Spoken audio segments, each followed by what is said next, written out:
you cozy? Do you have your blankets? Do you have your waters? Are you all snuggled in? Good. Chapter 2, Roast Mutton. Up jumped Bilbo, and putting on his dressing gown, went up into the dining room. There he saw nobody but all the signs of a large and hurried breakfast. There was a fearfulness in the room, and piles of unwashed crocks in the kitchen. Nearly every pot and pan he possessed seemed to have been used. The washing up was so dismally real that Bilbo was forced to believe that the party of last night had not been part of his bad dreams, as he had rather hoped. Indeed, he was really relieved after all to think that they had all gone without him, and without bothering to wake him up, but with never a thank you, he thought. And yet, in a way, he could not help feeling a trifle disappointed. The feeling surprised him. Don't be a fool, Bilbo Baggins, he said to himself, thinking of dragons and all that outlandish nonsense at your age. So he put on an apron, lit fires, boiled water, and washed up. There he had a nice little breakfast in the kitchen before returning out the dining room. By that time the sun was shining and the front door was open, letting in a warm spring breeze. Bilbo began to whistle loudly and to forget about the night before. In fact, he was just sitting down to a nice little second breakfast in the dining room by the open window when in walked Gandalf. "My dear fellow," said he, "whenever are you going to come? What about an early start? And here you are having breakfast, or whatever you call it, 10:30. They left you the message because they could not wait." "What message?" said poor Mr. Baggins in a fluster. "Great elephant," said Gandalf, "you are not at all yourself this morning. You have never dusted the mantelpiece." "What's that got to do with it? I have enough to do without washing up for 14. If you had dusted the mantelpiece, you would have found a note with this. You would have found this just under the clock," said Gandalf, handing Bilbo a note, written, of course, on his own note paper. This is what he read. "Thorin and Company, to Burglar Bilbo greeting. For your hospitality, our sincerest thanks, and for your offer of professional assistance, our grateful acceptance. Terms, cash on delivery, up to and not exceeding 1/14 of total profits, if any. All traveling expenses guaranteed in any event. Funeral expenses to be defrayed by us or our representatives if occasion arrives and the matter is not otherwise arranged for. Thinking it unnecessary to disturb your esteemed repose, we have proceeded in advance to make requisite preparations, and shall await your respected person at the Green Dragon Inn, Bywater, by 11 a.m. sharp, trusting that you will be punctual. We have the honor to remain, yours deeply, Thorin and Co." "That leaves 10 minutes. You will have to run," said Gandalf. But, said Bilbo. "No time for it," said the wizard. But, said Bilbo again, "no time for that either. Off you go." To the end of his days, Bilbo could never remember how he found himself outside, without a hat, or a walking stick, or any money, or anything that he usually took with him when he went out, leaving his second breakfast half finished and quite unwashed up, and pushing his keys into Gandalf's hand, and running as fast as his furry feet could carry him down the lane, past the great mill, across the water, and then on for a mile or more. Very puffed he was when he got to Bywater, just on the stroke of 11, and found he had come without a pocket handkerchief. "Bravo," said Balin, who was standing at the inn door looking out for him. Just then all the others came around the corner of the road from the village. They were on ponies, and each pony was slung about with all kinds of baggages, packages, parcels, and paraphernalia. There was a small pony, apparently for Bilbo. "Up you two get, and off we go," said Thorin. I'm awfully sorry, said Bilbo, but I have come without my hat, and I have left my pocket handkerchief behind, and I haven't got any money, and I didn't get your note until after 10:45 to be precise. Don't be precise, said Dwalin, and don't worry. You will have to manage without pocket handkerchiefs and a good many other things before you get to the journey's end. As for a hat, I've got a spare hood and cloak in my luggage. And that's how they all came to start, jogging off from the inn one fine morning just before May on laden ponies, and Bilbo was wearing a dark green hood, a little weather-stained, and a dark green cloak borrowed from Dwalin. They were too large for him, and he looked rather comic. What his father Bungo would have thought of him, I daren't think. His only comfort was that he couldn't be mistaken for a dwarf, as he had no beard. They had not been riding very long when Gandalf came up on a very splendid white horse. He had also brought a lot of pocket handkerchiefs and Bilbo's pipe and tobacco. So after that the party went along very merrily, and they told stories or sang songs as they rode forward all day, except, of course, when they stopped for meals. These didn't come quite as often as Bilbo would have liked, but still, he began to feel that adventures were not so bad at all. At first they passed through Hobbit lands, a wide, respectable country inhabited by decent folk, with good roads, an inn or two, and now and then a dwarf or farmer, ambling by on business. Then they came to the lands where people spoke strangely and sang songs Bilbo had never heard before. Now they had gone on far into the lone lands, where there were no people left, no inns, and the roads grew steadily worse. Not far ahead were dreary hills rising higher and higher, dark with trees. On some of them were old castles with an evil look, as if they'd been built by wicked people. Everything seemed gloomy, for the weather that day had taken a nasty turn. Mostly it had been as good as May can be, even in merry tales, but now it was cold and wet. In the lone lands they had been obliged to camp where they could, but at least it had been dry. To think it will soon be June, grumbled Bilbo as he splashed along behind the others in a very muddy track. It was after tea time, and it was pouring with rain, and had been all day. His hood was dripping into his eyes, and his cloak was full of water. The pony too was tired and stumbled on the stones, and the others were too grumpy to talk. I'm sure the rain has gotten to the dry clothes and into the food bags, thought Bilbo. Bother burgling and everything to do with it. I wish I was at home in my nice hole by the fire with the kettle just beginning to sing. It was not the last time that he had wished that. Still, the dwarves jogged on, never turning around or taking any notice of the hobbit. Somewhere behind the gray clouds the sun must have gone down, for it began to get dark as they got up, and the willows along its bank bent and sighed. Fortunately, the road went over an ancient stone bridge, for the river, swollen with the rains, came rushing down from the hills and mountains in the north.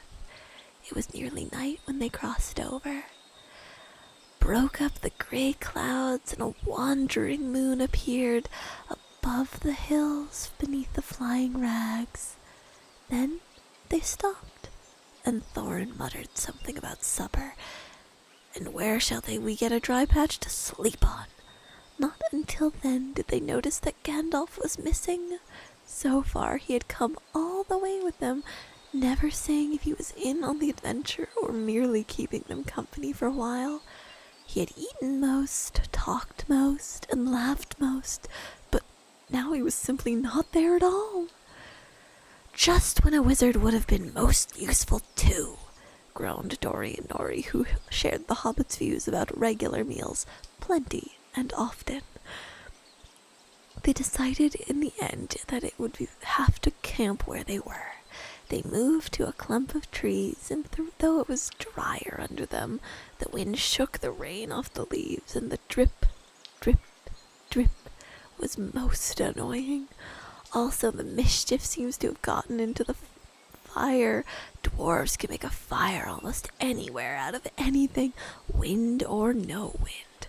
But they could not do it that night, not even Oin or Gloin, who were especially good at it. Then one of the ponies took fright and had nothing and bolted. He got into the river before they could catch him, and before they could get him out again, Feely and Keely were nearly drowned, and all of the baggage that he carried was washed off him.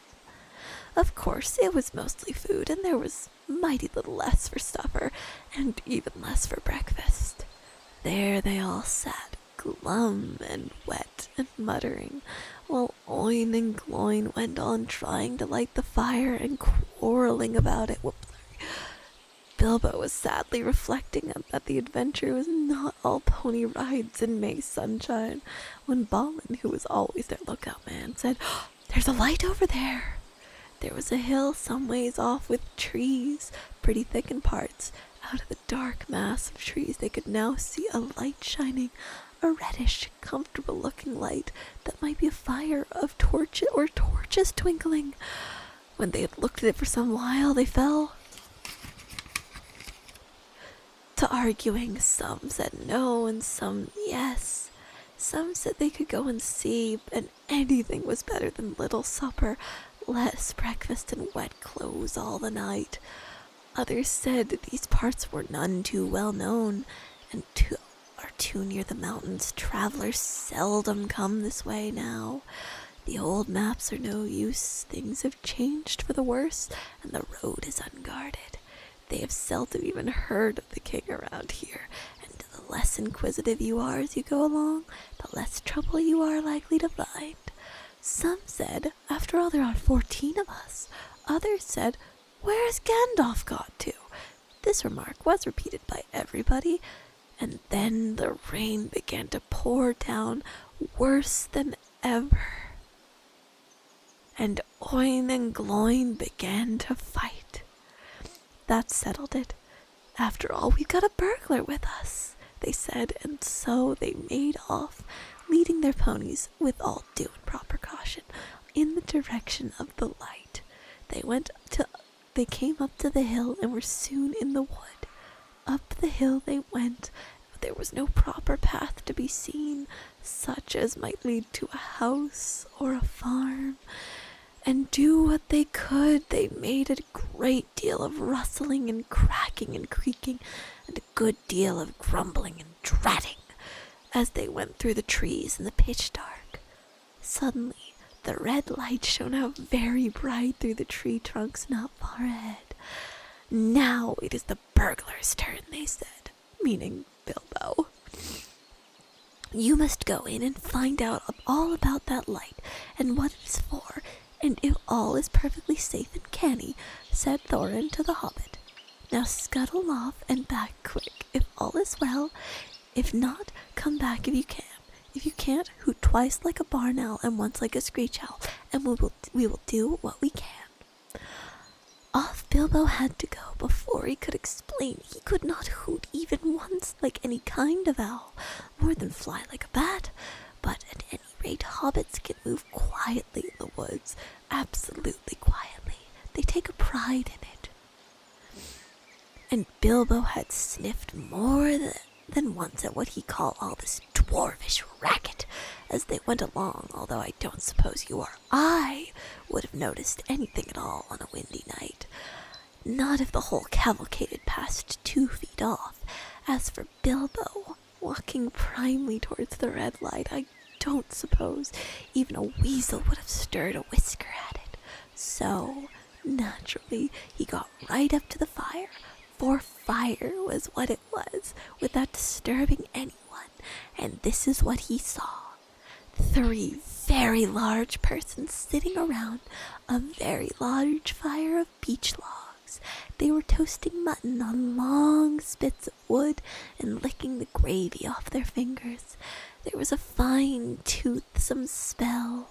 There was also a barrel of good drink at hand, and they were drinking out of jugs. But they were trolls, obviously trolls. Even Bilbo, in spite of his sheltered life, could see that. From the great heavy faces of them and their size and the shape of their legs, and not to mention their language, which was not drawing-room fashion at all. Mutton yesterday, mutton today, and blimey if it don't look like mutton again tomorrow, said one of the trolls. Never blinking a bit of man flesh have we for long enough, said a second. What the hell William was a-thinking? Off to bring us into these parts, it all beats me. And the drink running short once more, he said, jogging the elbow of William, who was taking a pull at his jug. William choked. Shut your mouth, he said as soon as he could. You can't expect folk to stop here forever, just to be it by you and Bert. You've had a village and a half between you since we come down from the mountains. How much more do you want? And the time's been up our way when you'd have said thank you, Bill, for a nice bit of fat valley mutton like this. He took a big bite of the sheep's leg he was roasting and wiped his lips off his sleeve. Yes, I am afraid trolls do behave like that, even those with only one head each. After hearing all of this, Bilbo ought to have done something at once. Either he could have gone back quietly and warned his friends that there were 3 fair-sized trolls at hand in a nasty mood, or quite likely to try roasted dwarf or even pony for a change, or else he should have done a bit of good burglaring, a really first-class and legendary burglar at this point would have picked the patrol's pockets. It's nearly always worthwhile if you can manage it. Pinched the very mutton off the spits, purloined the beer, and walked off without their noticing him. Others, more practical but with less professional pride, would have perhaps stuck a dagger into each of them before they observed it. Then the night would have been spent cheerily. Bilbo knew it. He had read a good of many things he had never seen or done. He was very much alarmed, as well as disgusted. He wished himself 100 miles away, and yet somehow he could not go straight back to Thorin and company empty-handed. So he stood and hesitated in the shadows. Of the various burglarious proceedings he had heard of, picking the troll's pockets seemed the least difficult, and so at last he crept behind a tree just behind William, Bert, and Tom, and went off to the barrel. William was having another drink, and Bilbo plucked up the courage to put his little hand in William's enormous pocket. There was a purse in it, as big as a bag to Bilbo. Ha! thought he, warming to his new work as he lifted it carefully out. This is the beginning. It was. Trolls' purses, on the other hand, are the mischief, and this one was no exception. Who are you? It squeaked as it left the pocket. William turned around at once and grabbed Bilbo by the neck before he could duck behind the tree. Blimey, Bert, look what I've copped, said William. What is it? said the others, coming up. Let me know if I knows. What are you? Bilbo Baggins, a Hobbit, said poor Bilbo, shaking all over, wondering how to make owl noises before they throttled him. A Hobbit, they said, a bit startled. Trolls are slow in the uptake and a mighty suspicious lot about anything new to them. What's a Hobbit got to do with my pockets anyway? said William. And can you cook 'em? said Tom. You can try, said Bert, picking up a skewer. He wouldn't make more above a mouthful, said William, who had already had a fine supper. Not when he was skinned and boned. P'raps there's more like him about, and we might make a pie, said Bert. Here you, are there any more of your sort sneaking about in these here woods, you nasty little rabbit? He said, looking at the hobbit's fuzzy feet, and he picked him up by the toes and shook him. Yes, lots, said Bilbo, before he remembered not to give his friends away. No, none at all, not no one, he said immediately afterwards. What do you mean? Said Bert, holding him right ways up, by his hair this time. What I say, said Bilbo, gasping. Please don't cook me, kind sirs. I am a good cook myself, and cook better than I cook. If you see what I mean, I'll cook beautifully for you, a perfectly beautiful supper for you, if only you won't have me for supper. Poor little Brighter, said William. He had already had as much supper as he could hold. Also, he had had lots of beer. Poor little Brighter, let him go. Not till he says what he means by lots and none at all, said Bert. I don't want to have me throat cut and me sleep. Hold his toes in the fire till he talks. I won't have it, said William. I caught him anyway. You're a fat fool, William, said Bert, as I've said afore this evening. And you're allowed. And I won't take that from you, Bill Huggins, says Bert, and put his fist in William's eye. Then there was a gorgeous row. Bilbo had had just enough wits left when Bert dropped him on the ground to scramble out of the way of their feet before they were fighting like dogs and calling each other all sorts of perfectly true and applicable names in very loud voices. Soon they were locked in another's arms and rolling nearly into the fire, kicking and thumping while Tom whacked at both of them with a branch to bring them to their senses. And that, of course, only made them madder than ever. That would have been the time for Bilbo to have left, but his poor feet had been very squashed by Bert's big paw, and he had no breath left in his body, and his head was going round. So there he lay for a while, just panting outside the circle of firelight. Right in the middle of the fight came Balin. The dwarves had heard noises from a distance, and after waiting for some time for Bilbo to come back, or to hoot like an owl, they started off one by one to creep towards the light as quietly as they could. No sooner did Tom see Balin come into the light than he gave an awful howl.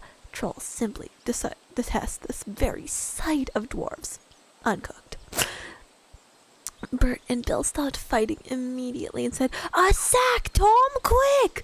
they said, before Balin, who was wondering where in all this commotion Bilbo was, knew what was happening. A sack was over his head and he was down. "There's more to come yet," said Tom, "or I'm mighty mistook. Lots and none at all it is," said he. "I'm no hobbits, but lots of these here are dwarves. That's about the shape of it." "I reckon you're right," said Bert. "We'd best get out of the light." And so they did, with sacks in their hands that they used for carrying off mutton and other plunder. They waited in the shadows as each dwarf came up and looked at the fire and the spilled jugs and the gnawed mutton. In surprise, pop! A nasty, smelly snack went over their heads, and he was down. Soon Dwalin lay by Balin, and Feely and Keely, and Dory, Nori, and Ori, all in a heap, and Oin and Gloin, and Biffer and Bofer and Bomber piled uncomfortably near the fire. And so they did.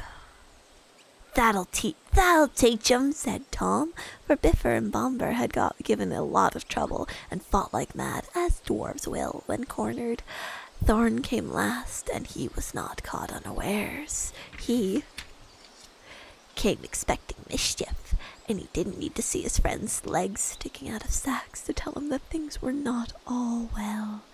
He stood outside in the shadows some way off and said, "What's all this trouble?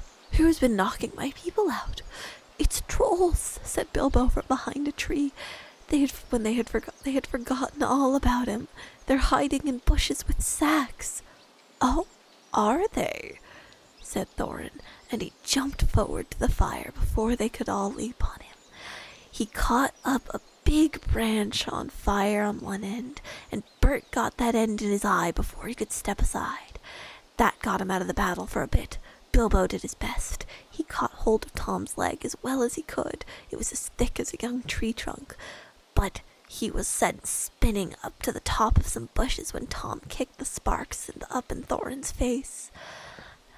Tom got the branch in his teeth for that and lost one of the front ones. It made him howl, I can tell you. But just at that moment, William came up behind and popped a sack right over Thorin's head and down to his toes. And so the fight ended. A nice pickle they all were in now, all neatly tied up in sacks, with 3 angry trolls and 2 with burns and bashes to remember, are sitting by them arguing whether they should roast them slowly or mince them fine and boil them, or just sit on them one by one and squash them into jelly. Bilbo in a bush with his clothes and his skin torn, not daring to move for fear they would hear him. It was just then that Gandalf came back, but no one saw him. The trolls had just decided to roast the dwarves now and eat them later. It was Bert's idea, and after a lot of argument, they had all agreed to it. "No good roasting them now, it'll take all night," said a voice. Bert thought it was William's. "Don't start the argument all over again, Bill," he said, "or it will take all night." "Who's arguing?" said William, who thought Bert had spoken. "You are," said Bert. "You're a liar," said William, and so the argument began all over again. In the end, they decided to mince them fine and boil them, and so they got a great black pot, and they took out their knives. "No good boiling 'em, we ain't got no water, and it's a long way to the well and all," said a voice. Bert and William thought it was Tom's.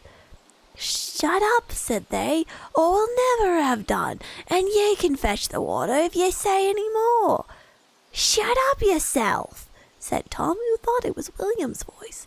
"Who's arguing but you, I'd like to know?"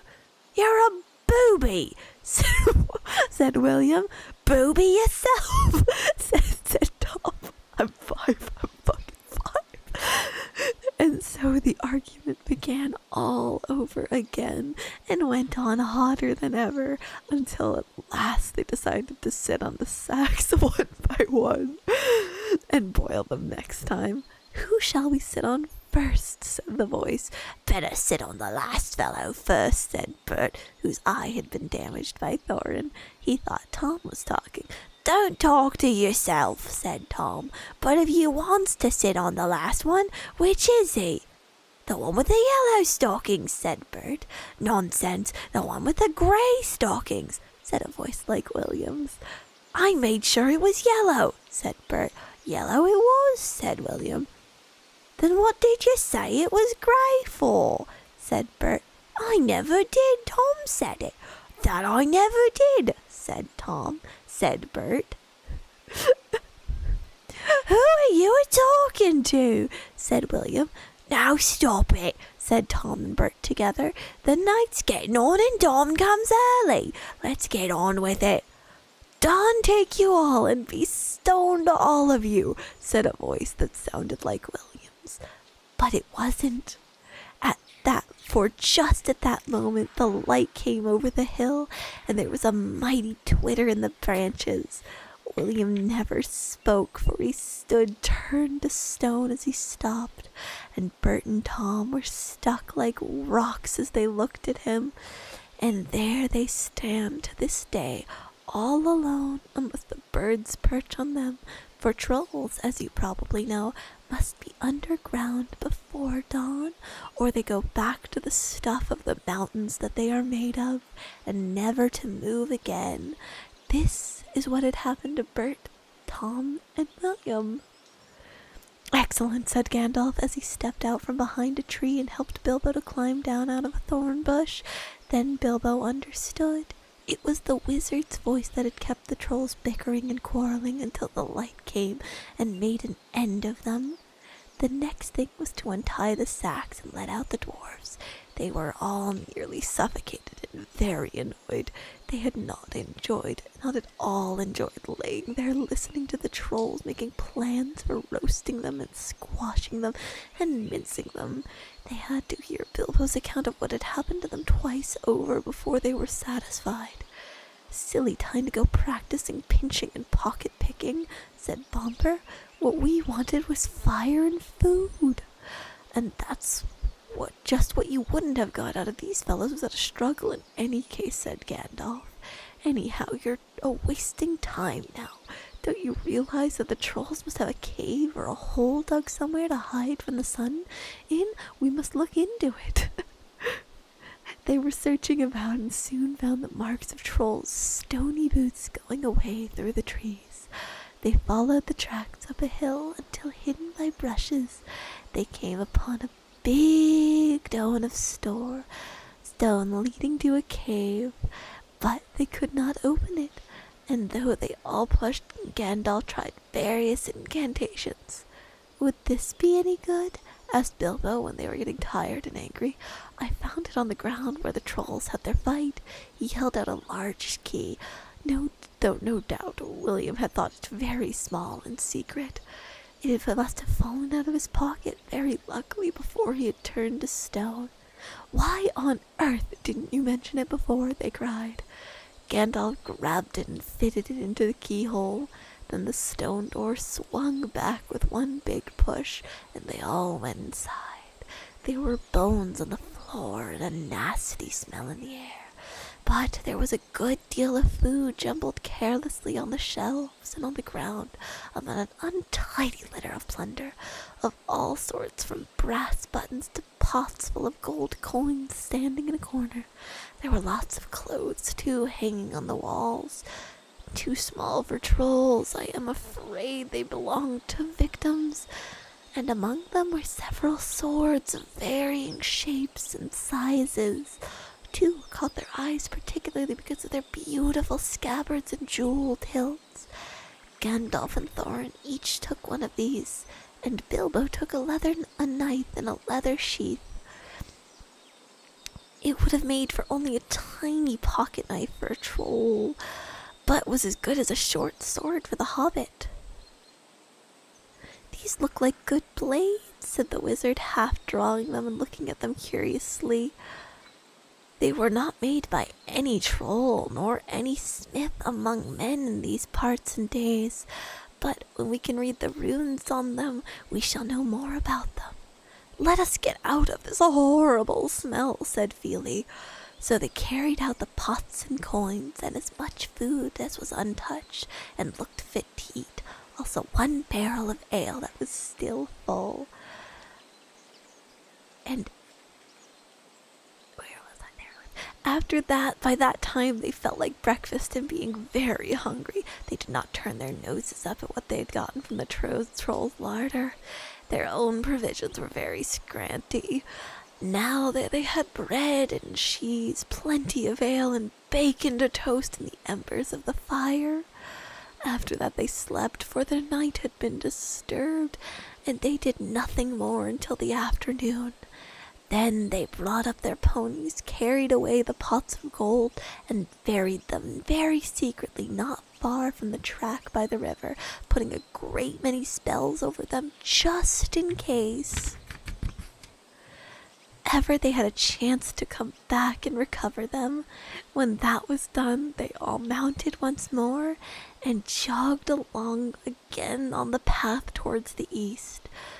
"Where did you go to, if I may ask?" said Thorin to Gandalf as they rode along.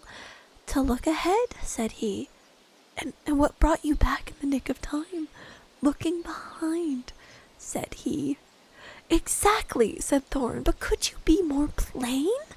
I went on to spy out our road. It will soon become dangerous and difficult. Also, I was anxious about replenishing our small stock of provisions. I had not gone very far, however, when I met a couple of friends of mine from Rivendell." "Where's that?"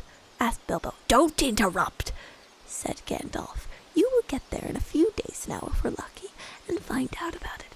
As I was saying, I met two of Elrond's people. They were hurrying along for fear of the trolls. It was they who told me that 3 of them had come down from the mountains and settled in the woods not far from the road. They had frightened everyone away from the district and had waylaid strangers. I immediately had a feeling that I was wanted back. Looking behind, I saw a fire in the distance and made it. So now you know. Please be more careful next time, or we shall never get anywhere. Thank you, said Thorin.